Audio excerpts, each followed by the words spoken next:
예, 갈라디아서 3장 6절에서 9절입니다.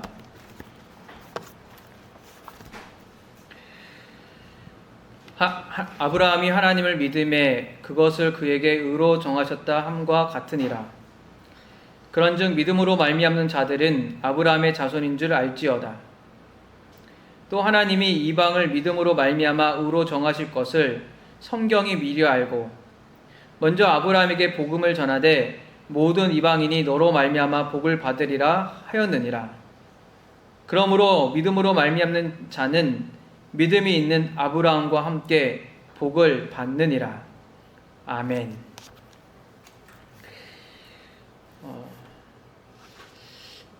여러분, 사실은 제가 서론을 복에 대한 내용들을 갖고 왔습니다. 그러나 조금 고민을 했던 거는 주일학교 학생들한테 가르치니 이게 이 역사적 정체성이라 하죠. 그것에 대해서 이게 소통하기 정말 어렵더라고요. 그래서 조금 고민을 하다가 잠깐 고민을 했습니다. 무슨 말이냐면 우리의 정체성은 어디에 있는가 라는 것을 한번 생각해 보면 좋겠습니다. 한국 사람들은 복을 좋아하는 민족입니다. 부정할 수 없죠. 그래서 복음도 기복적으로 생각합니다. 그래서 기복신앙이라고 이름을 명명하였습니다. 믿음으로 복음을 믿으니 잘 먹고 잘 사는 복을 빕니다. 우리의 소원이 성취되기를 빕니다. 무병장수, 입심양명, 가와만사성 등 건강의 복과 나의 직업의 성공과 가정의 화평과 나의 평화로운 삶을 위해서 복을 구합니다. 이런 것을 잘 했던 교회가 있습니다. 그 목사님이 있죠. 아주 큰 교회가 되었습니다. 내 영혼이 잘된 같이 범사에 내가 잘되기를 원하노라. 이런 캐치프레이즈를 걸고 이것을 중심으로 해서 교회를 아주 성장시켰죠.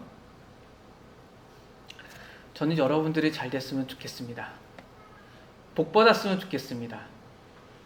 건강했으면 좋겠고 사업이 번창했으면 좋겠고 가정이 화평했으면 좋겠습니다. 사실 저 그렇게 기도합니다. 여러분 그런 기도 안 하시나요? 저는 그런 기도가 이상하다고 생각하지 않습니다. 주님께서는 우리에게 필요한 것들을 구하라고 하셨습니다. 행복했으면 좋겠습니다.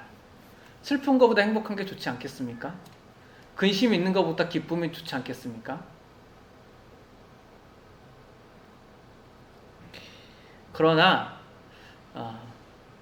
복을 쫓아다니지는 않았으면 좋겠습니다. 복은 구하되 복을 쫓아다니지는 않았으면 좋겠습니다. 믿는 사람들은 이미 아브라함 자손으로 복을 받았기 때문에 복을 쫓아다니는 사람들이 아니기 때문입니다. 복을 쫓아다니면 공로에 따른 신앙이 되고 복을 누리며 살면 은혜의 신앙이 됩니다. 그리스도의 신앙은 공로의 신앙이 아니라 은혜의 신앙이기 때문에 복을 쫓아다니지 않습니다. 도리어 은혜의 신앙은 복을 누리며 살아갑니다. 제가 이제 그 학회에 대한 내용들을 유튜브로 이제 본 적이 있는데 잠언에 대한 내용을 하면서 이렇게 말을 하더라고요. 한국 사람들은 복을 좋아한다. 근데 그 복은 매우 현세적인 복이다. 그러나 성경을 보면 복을 얘기하는데 그것은 의를 기반으로 한 복이다.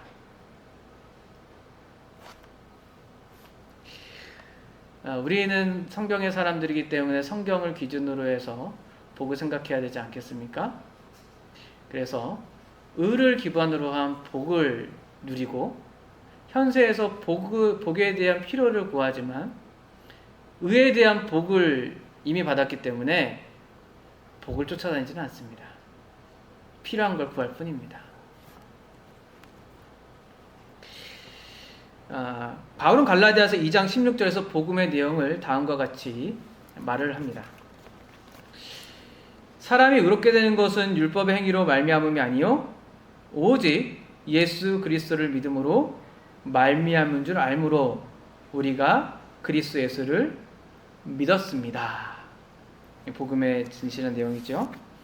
그리고 바울은 갈라디아서 2장 20절에서 믿음으로 말미암아 의롭다함을 받은 사람이 살아가는 삶에 대해서 말해줍니다.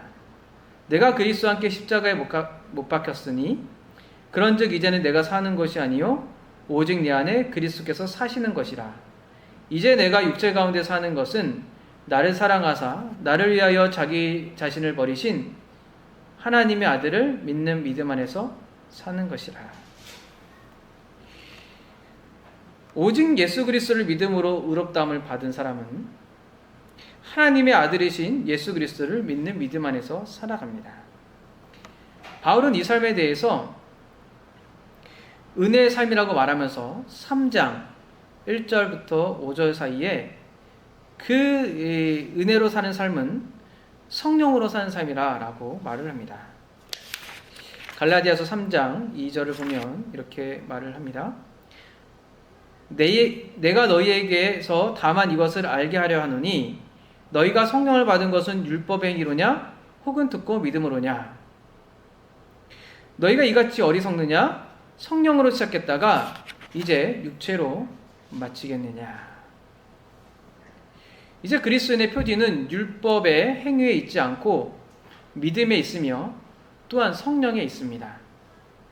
그리스도인은 믿음으로 성령을 받고 믿음 안에서 성령과 함께 성령의 능력을 경험하며 살아가는 사람들입니다. 그리고 6절의 시작은 사실은 한국 성경에는 나와 있진 않지만 이와 같이라고 이게 시작합니다. 마찬가지로 영어로 보면 just as 이죠. 이와 같이라는 말은 이 앞 단락과 생각한다면 마찬가지로 이렇게 이해될 수 있겠죠. 그래서 이렇게 말할 수 있을 것 같아요. 믿음으로 성령을 받은 것과 같이 믿음으로 아브라함의 자손이 됩니다. 믿음 안에서 성령으로 살아가는 것 같이 믿음 안에서 아브라함의 자손으로서 복을 누리며 살아갑니다. 같은 원리라는 거예요. 여기서 바울이 말을 하는 것은 아브라함이 우리와 같이 성령을 받았다, 받지 않았다 이것을 논하고 있는 것이 아닙니다. 바울은 지금 말하고 싶은 게 뭐냐면 그리스도인은 구약 성경에 나타나 있는 아브라함에 대한 말씀을 근거로 믿음으로 의롭다함을 받은 자들이며 그 자들은 아브라함의 후손이다 라는 것을 지금 말을 하고 있는 것이죠. 바울은 창세기 15장 6절을 인용하여서 아브라함에 대해서 먼저 말을 합니다. 6절이죠. 아브라함이 하나님을 믿음에 그것을 그에게 의로 정하셨다. 그리고 나서 무엇을 어떻게 말을 하냐면 혈통적 아브라함의 자손이 아닌 이방인들도 아브라함과 같은 믿음으로 아브라함의 자손이 됩니다. 그것은 하나님께서 정하신 의도이고 계획입니다. 그리고 더 나아갑니다. 믿음으로 말미암아 아브라함이 자손이 된 자들은 복을 받을 사람이 아니라 받는 사람입니다 라고 말을 합니다. 복을 받은 사람입니다. 이미. 그래서 이렇게 정리해 볼 수 있겠죠.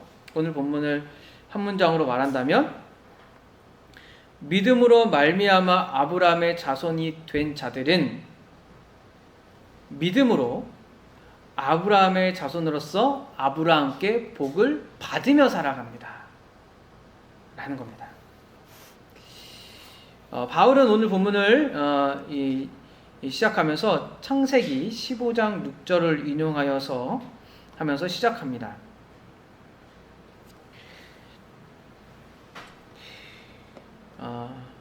아브라함이 여호와를 믿으니 여호와께서 이를 그의 의로 여기셨다라는 창세기 15장 6절을 인용하여서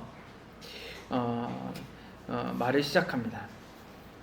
사실 이 말에 대한 해석은 유대교에서에 있었던 해석과 지금 바울이 유대교에서 이 그리스도교로 바꿔서 있는 해석이 다릅니다. 그래서 바울은 지금 이 당시에 유대교의 정황 속에서 다른 복음을 말했던 사람들에게 정말 이 성경의 말씀에 근거하여서 정말 우리가 아브라함 자손이 되었던 것이 무엇인가, 정말 믿음으로 말미암아 의롭게 된 자들이 아브라함의 자손이 됐다는 것이 도대체 무슨 말인가 라는 것을 이제 설명하기 시작하는 거예요. 자기 스스로 만드는 게 아니라 구약적 근거가 있다라는 거죠. 먼저 유대교에 대한 해석들을 말씀드려 보겠습니다. 그들의 해석은 이렇습니다. 아브라함의 믿음은 그의 의로운 행위, 곧 할례 받음과 율법의 순종, 아들 이삭을 바친 충성된 순종과 분리되지 않습니다. 창세기 15장 6절은 아브라함이 하나님에 대한 순종의 행위를 통해 하나님으로부터 의로운 자로 인정받은 것으로 해석해야 합니다. 라는 것이 바로 유대교적 해석입니다. 반면에 바울의 해석을 말씀드려 보겠습니다. 아브라함이 의롭다고 인정받은 것은 율법의 행위가 아니라 믿음으로 말미암은 것으로 이해되어야 합니다. 순종의 행위가 아니라 믿음으로 하나님께서 아브라함을 인정하였다고 이해되어야 합니다. 하나님이 아브라함을 의롭다고 하신 것은 행위에 있지 않고 믿음의 내용에 있기 때문입니다. 그 믿음의 내용은 아브라함에게 주신 약속입니다. 그러니까 믿음 자체도 행위가 될 수 없고, 믿음 자체에 있는 이 당근 약속의 내용 때문에 하나님께서는 아브라함을 의롭다 여겼다는 것이 바울의 해석입니다.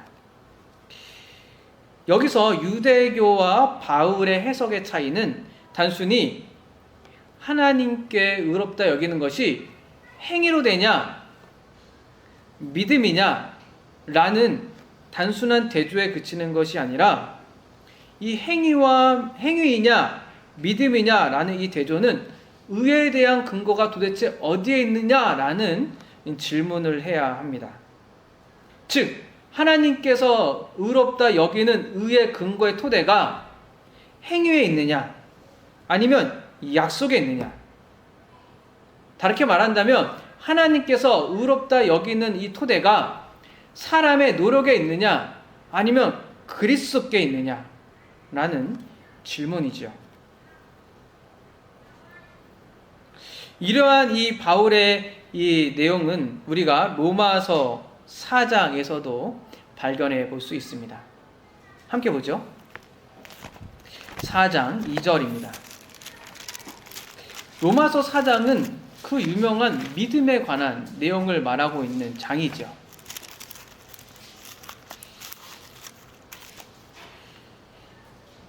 자, 4장 1절부터 읽어봐도 되겠습니다.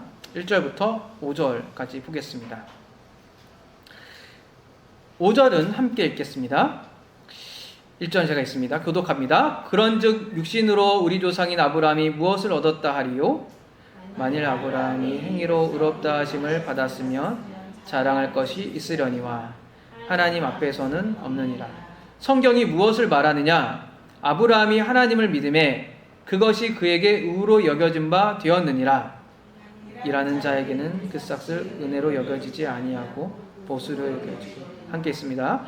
이를 아니할지라도 경건하지 아니한 자를 의롭다 하시는 이를 믿는 자에게는 그의 믿음을 의로 여기시나니 라고 말을 하고 있습니다. 여기서 분명한 사실은 일과 믿음이 전혀 다르다라는 사실입니다. 로마서 4장에서 분명히 말을 합니다. 여기서 일은 행위를 말을 하겠죠. 믿음은 일로써 하는 행위가 아니라는 것이죠. 아브라함이 하나님을 믿으니 하나님이 아브라함을 의롭다 여긴다고 했을 때 이 믿음은 일이 될 수 없습니다. 싹쓸 받는 일이 될 수 없는 것이죠. 따라서 이 믿음 자체가 하나님께서 의롭다 여김을 받는 근거가 되지는 않습니다. 바로 하나님의 약속이 믿음 안에 담겨져 있기 때문에 하나님께서 그 약속을 보시고 아브라함을 의롭다 여겨주시는 것이죠. 따라서 믿음은 그리스도 안에 있는 약속을 우리에게 적용시키는 수단 혹은 통로라고 말할 수 있습니다. 아브라함이 하나님의 약속을 믿음 안에 담자 하나님께서 그를 의롭다고 여겨주셨습니다. 마찬가지로 우리가 믿음 안에 그리스도께서 성취하신 약속을 담으면 하나님께서 우리를 의롭다고 여겨주십니다. 이것을 이제 바울이 창세기 15장 6절에 대한 이야기를 한 이후에 이제 더 이것에 대한 내용들을 적용시켜서 말을 합니다. 그러면 아브라함의 자손이 누구냐라는 것이죠. 7절에 말합니다. 믿음으로 말미암은 자들이 바로 아브라함의 자손인지 알지어다. 조금 이렇게 말하면 좀 뉘앙스를 살려서 말하면 믿음으로 말미암은 너희가 아브라함의 자손인 줄 알아라 라는 겁니다. 명령적 어조예요. 그렇다, 그렇습니다. 당신은, 이게 좀 뉘앙스 다르죠? 믿음으로 말미암은 사람이 아브라함의 자손입니다. 이렇게 말을 한 것과 너 믿음으로 말미암았으니 너는 아브라함의 자손인 줄 좀 알아라. 무슨 말입니까? 지금 정체성이 혼란스럽다는 거예요.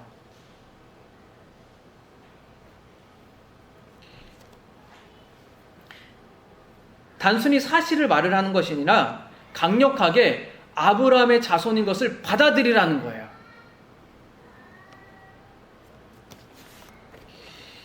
왜냐하면 당시 1세기 유대인들은 심지어 그리스도인조차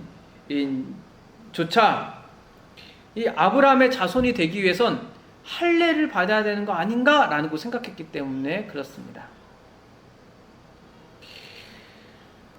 창세기 17장을 보면 이렇게 나오죠. 하나님이 아브라함에게 말씀하십니다. 그런즉 너는 내 언약을 지키고 내 후손도 대대로 지키라. 너희 중에 남자는 다 할례를 받으라. 이것이 나와 너희와 너희 후손 사이에 지킬 언약이라. 라고 말을 합니다. 너희는 피를 베어라. 이것이 나와 너희 사이의 언약의 표징이니라. 그래서 아브라함의 혈통 가운데 난 사람들은 대대로 할례를 행하죠. 그래서 당시에 있는 사람들은 할례를 행해야 아브라함의 자손이 된다라고 생각했어요. 그런데 이 할례 의식을 취하지 않고 믿음으로 말미암아서 아브라함의 자손이 된다라는 이 바울의 이 선언, 이 명령은 정말 당시에는 폭탄과 같은 발언입니다. 할례를 안 받아도 아브라함의 자손이 된다고? 아니 구약 성경에 분명히 나와 있잖아요. 창세기 17장에 내가 너와 언약을 맺었고 너희 자손은 언약의 자손이 될 건데 그 언약의 자손은 할례를 받아야 한다. 근데 할례를 받지 않아도 아브라함의 자손이 된다고?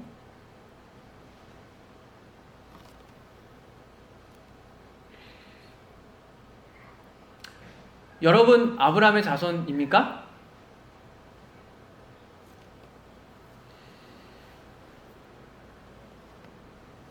믿음으로 말미암은 여러분은 그리고 우리는 아브라함의 자손이 맞습니까?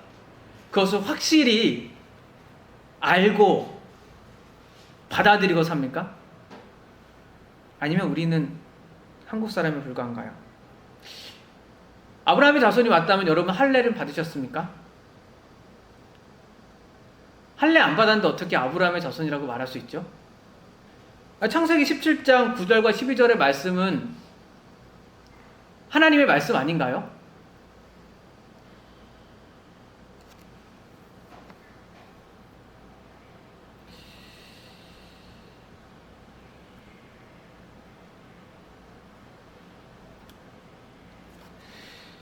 그런데 창세기의 전체적인 흐름을 생각해 본다면 아브라함이 하나님과 언약을 맺고 하나님께 인정받은 것은 할례 때문이 아닌 것을 알 수 있습니다. 수요일에 오신 분들은 이것을 잘 아실 거라고 생각을 해요. 제가 설명을 해드렸거든요. 우리는 성경을 볼 때 약간 흐름이라는 것을 이해하면서 봐야 합니다. 창세기의 흐름에 따른다면 우리는 하나님께서 아브라함과 언약을 맺는 것이 할례에 앞서 있다는 것을 보게 됩니다. 창세기 15장이죠. 하나님께서 아브라함의 믿음을 보시고 그를 의롭다 여긴 이후에 언약을 체결하십니다. 그리고 17장에 언약의 표징으로 할례를 주지요. 따라서 하나님께서 언약의 백성으로 아브라함을 인정하신 것은 할례가 아니라 아브라함의 믿음을 보시고 의로 인정하신 이후입니다.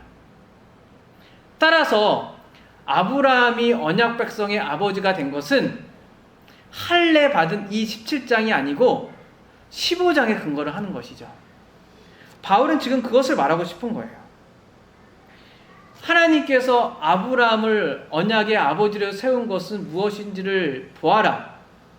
할례가 아니라 아브라함의 믿음을 보시고 그를 의롭게 여기고 나서 하나님은 그와 언약을 체결하셨다.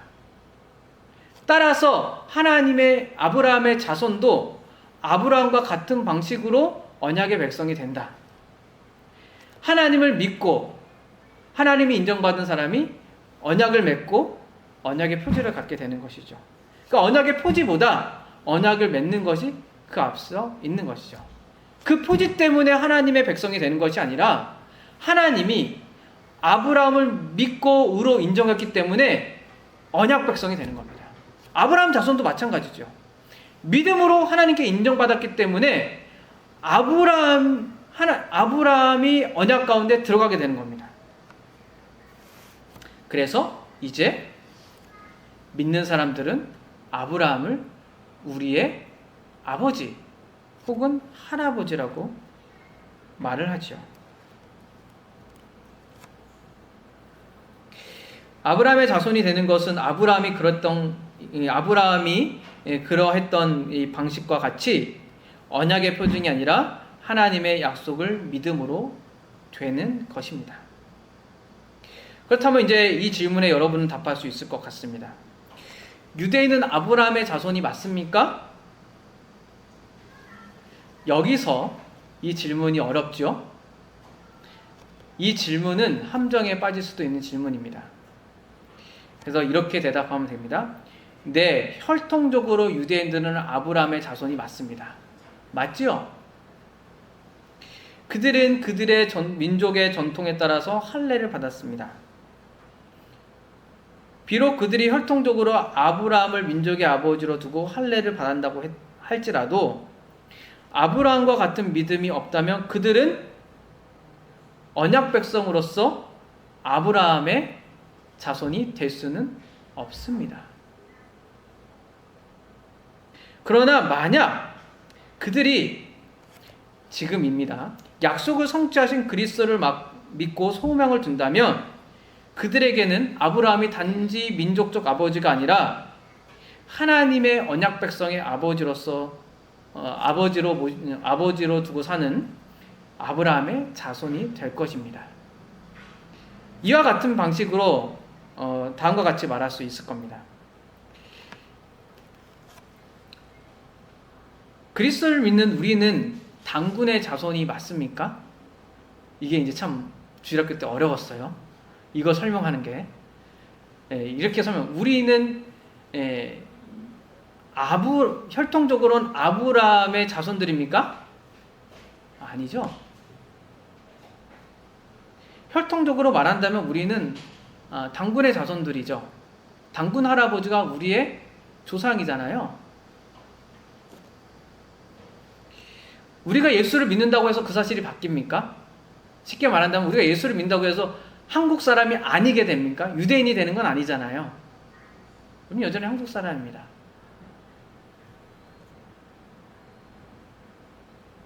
하지만 우리는 예수 그리스도를 믿은 후 단군의 자손들과는 다른 방식으로 살아갑니다. 단군의 자손들과 같이 우상을 섬기며 살지 않고 하나님께 인정받고 하나님을 섬기는 자로 살아갑니다. 여전히 우리는 한국 사람이지만 예수를 믿고 하나님께 인정받은 언약의 자손으로 살아갑니다. 이런 점에서 우리는 여전히 한국 사람이지만 단군의 후예들이지만 동시에 믿음으로 말미암아 우리는 아브라함을 우리의 조상으로 실제적으로 여기며 살아갑니다. 그냥 구약 성경의 이야기가 우리와 다른 이야기가 아닌 거죠. 아브라함의 이야기는 우리 조상의 이야기고 우리의 이야기입니다. 마치 이렇습니다. 예를 들면 민족적으로 이 한민족에 있는 역사를 우리는 받아들이지 않습니까? 다른 나라 민족 그렇게 관심 없잖아요. 왜 그렇죠? 민족적으로 이 단군 이래로 이 한반도에서 일어난 모든 것들을 우리의 역사로 받아들이잖아요. 우리 조상이라고 받아들여서 그렇습니다. 마찬가지로 믿음의 조상으로 아브라함을 받아들인다면 구약에 있는 모든 성경을 우리의 이야기로 받아들이는 것이 당연하지 않겠습니까? 아브라함은 우리의 믿음의 조상이잖아요.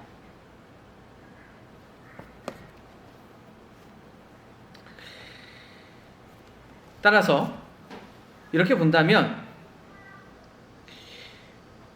아브라함은 언약의 백성의 아버지로 두는 아브라함의 자손은 유대인이라는 민족적 한계를 뛰어넘습니다. 그래서 여기 이방인이라고 되어 있는데 비유대인 모두를 포함한 거죠. 모든 사람을 포함합니다. 구약의 백성이나 신약의 백성이나 유대인이나 비유대인이나 남자나 여자나 노인이나 어린이나 모두 예수 그리스도를 믿음으로 의롭다함을 받은 사람은 아브라함의 자손이 됩니다. 이것은 하나님의 계획이었습니다. 바울은 창세기 12장 3절을 인용하여서 다음과 같이 9절에서 말을 합니다. 8절에서 말을 합니다. 또 하나님이 이방을 믿음으로 말미암아 의로 정하실 것을 성경이 미리 알고 먼저 아브라함에게 복음을 전하되 모든 이방인이 너로 말미암아 복을 받으리라 하셨느니라 라고 말을 하고 있습니다. 이게 이제 창세기 12장 3절을 인용한 말씀이거든요. 창세기 12장은 어떤 장면인가요? 구약에서 하나님께서 아브라함을 처음 부르시는 내용이죠. 그리고 명령하시죠. 내게 보여줄 땅으로 가라. 그리고 약속하시죠. 너로 큰 민족을 이루고 복이 될 것이다. 그리고 12장 3절에 이렇게 말을 합니다. 너를 축복하는 자에게 내가 복을 내리고 너를 저주하는 자에게 내가 저주하리니 땅의 모든 족속이 너로 말미암아 복을 얻을 것이다 라고 말을 했습니다. 바울은 이 창세기 12장 3절의 내용을 뭐로 이해하고 있죠? 놀랍게도 복음을 전한 것을 이해합니다. 복음이라는 거예요, 이게. 그러니까 복음은 약속이 있는 거예요. 하나님의 구원의 약속이 담겨져 있는 게 복음인 거예요. 모든 민족이 너로 말미암아 복을 얻으리라. 이것을 어떻게 이해하죠? 아브라함 때문에 모든 민족이 복을 얻는다는 겁니까? 아브라함이 복음을 믿는 사람의 하나의 예로서 모든 만방 가운데 나타나 모든 민족이 복을 받는다는 얘기 아니겠습니까? 지금 바울이 얘기하는 게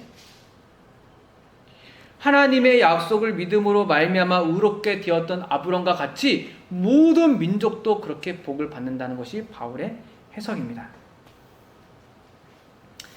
어떤 사람이 이렇게 질문할 수 있을 것 같아요. 아니, 성경을 읽어보니까 하나님의 명령이 있고 그 다음에 약속이 있지 않습니까? 아브라함이 순종하니까 약속을 주신 거 아닙니까? 그런데 그것은 유대인이 주장했던 내용이죠. 앞서 제가 말했죠. 15장 6절을 유대인들이 해석할 때 어떻게 해석하죠? 하나님은 아브라함에게 명령을 주시고 아브라함은 명령을 지켜서 하나님을 의롭다 여겼다는 것이 포함되어 있어서 있는 내용이 15장 6절이다. 그런데 창세기 12장을 잘 보신다면 그렇지 않다는 것을 보게 됩니다. 패턴이 어떻게 되어 있냐면 명령이 있고 약속이 있고 순종이 있습니다. 어떻게 되냐면 명령이 있고 순종해서 약속이 있는 게 아니라 명령이 있고 약속이 있고 그 다음에 순종이 있습니다. 성경을 읽어보시면 됩니다. 그러니까 아브라함이 순종해서 약속을 받은 게 아니라 하나님은 명령과 함께 약속을 주시고 아브라함은 순종한 것이죠. 그게 복음의 삶이에요. 아브라함의 전체 인생을 보십시오. 아브라함이 철저하게 잘 순종해서 복을 받았습니까? 아니면 실수하고 실패해도 복을 받았습니까? 하나의 예를 들어볼까요? 기근이 드니까 어디로 갔죠? 네. 가나안을 벗어났어요. 순종한 겁니까? 불순종한 겁니까? 두 번째. 하갈을 통해서 애를 낳았어요. 순종한 거예요? 불순종한 거예요?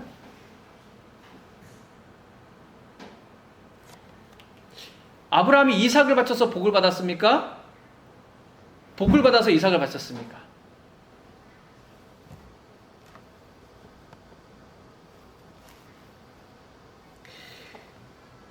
히브리서 11장 8절 이렇게 말합니다. 믿음으로 아브라함은 부르심을 받았을 때 순종하여 장래의 유업으로 받을 땅에 나아갈 바를 알지 못하고 나아갔으며 무엇으로요? 믿음으로.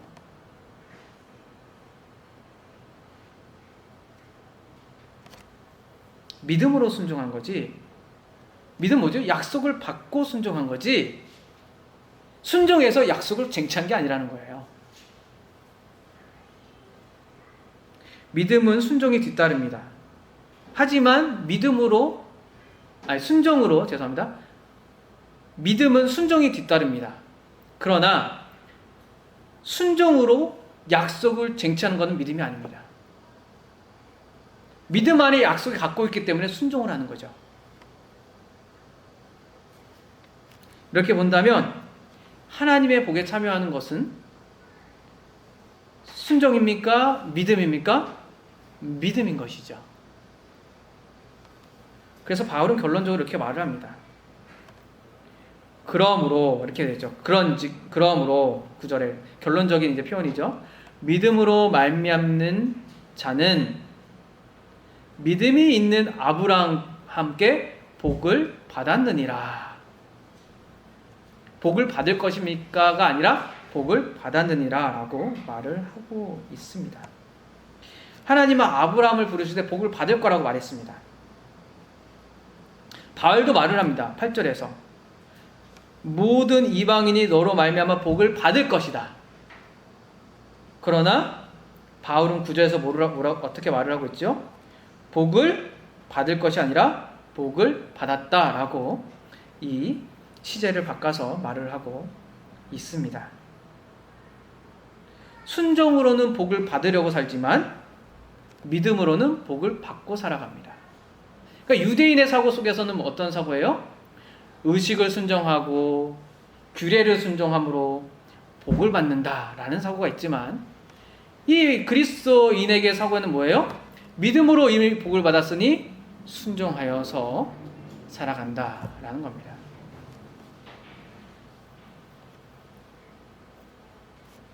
우리는 믿음으로 복을 받은 사람들입니다. 그러니 복을 쫓아서 살아가지 않으시길 바랍니다. 필요한 복을 구한다는 것이 복을 쫓아 살아가는 것과는 다른 겁니다. 세상 살다 보면 필요한 게 있죠.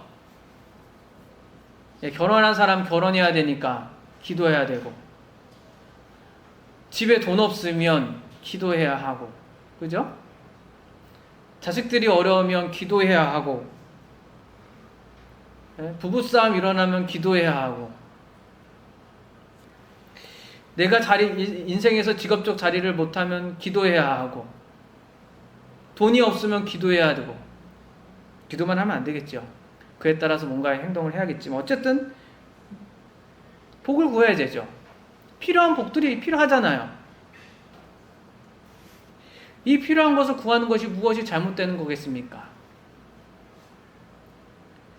그러나 필요한 것들을 쫓아서 복을 살아가는 것이 문제가 되겠죠. 이게 어렵습니다. 왜 어렵냐? 필요한 것들은 우리 눈에 앞에 너무 잘 보입니다. 받은 복은 눈에 보여요? 안 보여요? 안 보여요. 그러니까 내가 복을 받았는지를 몰라요. 그러니까 늘 부족한 것을 쫓아 살아가려고 하는 거죠. 그것을 영적인 원래도 더하는 거예요. 복 받으려고 예배하고, 복 받으려고 기도하고, 복 받으려고 성경 말씀 보고, 복 받으려고 말씀에 따라 살아갑니다. 아니죠. 복을 받았기에 예배하고, 복을 받았기에 기도하고, 복을 받았기에 성경 보고, 복을 받았기에 하나님의 말씀 따라 살아가는 거죠. 우리 복을 쫓아다니는 사람들이 아니에요. 사실 우리 필요한 모든 것들은 복을 쫓아다니는 게 아니라 하나님을 신뢰한다는 믿음 가운데서 사실 나오는 겁니다. 그분이 복의 근원이 되시니까 그분을 의지하는 것이지, 그분이 주시는 복을 쫓아서 막 기도하는 것이 아닌 거죠. 믿는 사람입니다. 도리어 이 부족한 것들을 통하여서, 물질적이거나 영적인 것을 통하여서 우리는 믿음의 삶을 배우는 것이죠. 신뢰의 삶을 배우는 것입니다. 복을 쫓아다니는 삶을 살아가는 게 아니라 하나님을 믿는 법, 그리스도를 믿는 법, 그래서 주어진 복에 대해서 누리는 법을 배우는 것을 배우는 사람들이 바로 그리스도인들입니다.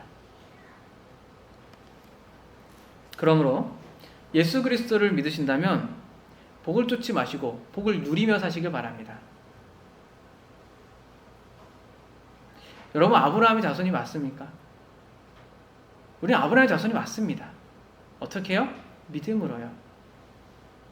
복음을 듣고 믿음으로 우리는 아브라함의 자손이 됐습니다. 우리의 정체성이에요. 그 정체성은 바로 아브라함과 함께 복을 받는 사람이다 라고 말을 하고 있습니다. 그 복은 만약 천국에서만 받는 복이 아니라 이미 복을 받았습니다.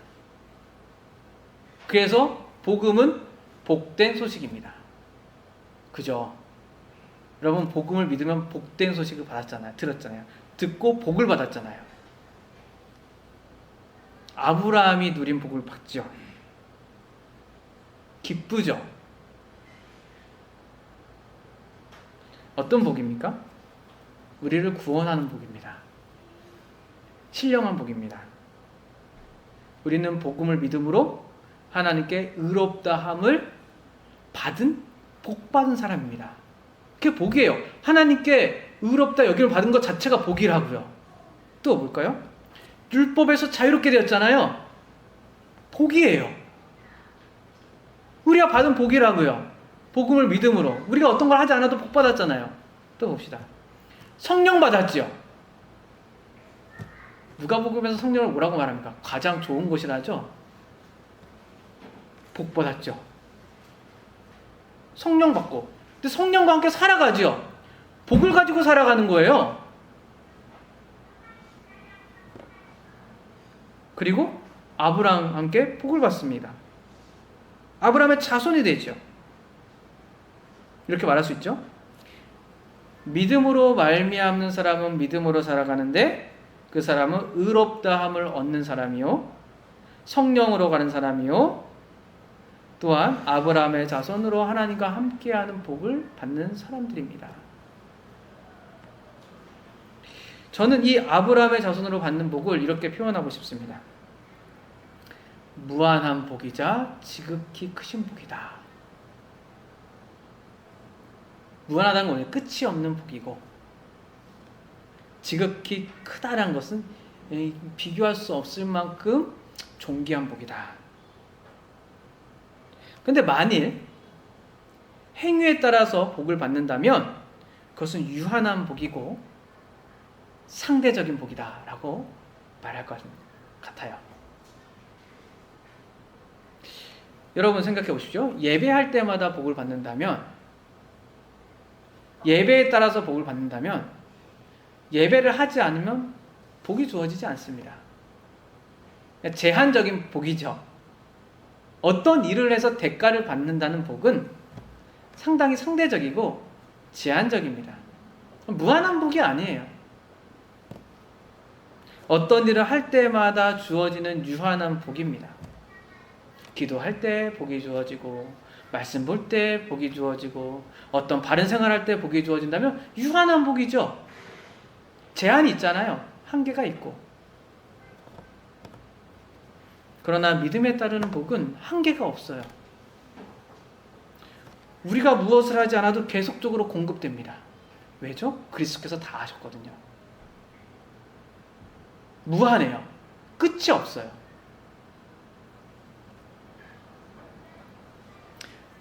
수없는 여러분 인생을 기억해 보십시오. 수없이 많은 죄 가운데도 여전히 하나님께서 우리를 의롭다고 여겨주시는 것은 정말 무한한 자비의 복이 아닙니까?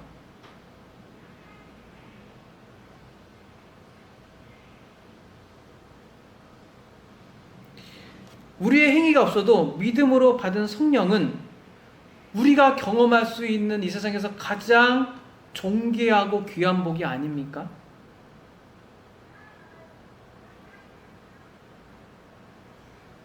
그러니까 그리스도인이 살아가는 방식은 비록 죄 많고 힘들고 유한하고 뭔가 부족한 세상 속에 살아가지만 아브라함의 자손으로 아브라함의 누린 그 무한한 복과 지극히 큰 복을 살아가는 거죠.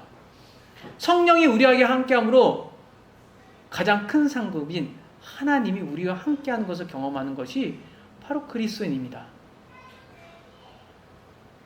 그런데 우리가 유한한 복들을 쫓아다녀야 되겠습니까?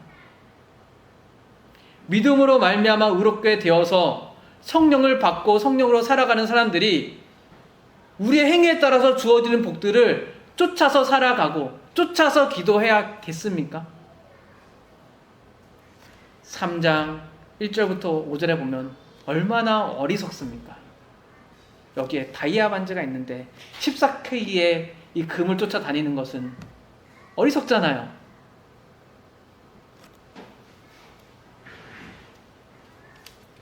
그러므로 여러분, 아브라함의 자손인 것을 믿으시기 바랍니다. 이것은 단순히 나는 아브라함의 혈통적 자손이다 라는 것이 아닙니다. 하나님으로부터 주어진 크신 복들을 내가 누리고 있다 라는 것을 아는 것입니다. 이 죄악되고 유한한 세상 가운데 아브라함의 자손으로서, 특별히 믿음으로써 말미암아 아브라함의 자손이 된 우리 모두가 이 아브라함이 누렸던 지극히 크고 무한한 복을 누리시기를 정말 간절히 바랍니다. 기도하겠습니다. 거룩하신 하나님, 믿음으로 말미암아 의롭다 함을 받고 믿음으로 말미암아 성령을 받고 성령으로 살아가는 우리는 믿음으로 말미암아 아브라함의 자손으로서 아브라함과 같은 복을 받고 살아가는 사람들인 것을 알게 하여 주시옵소서.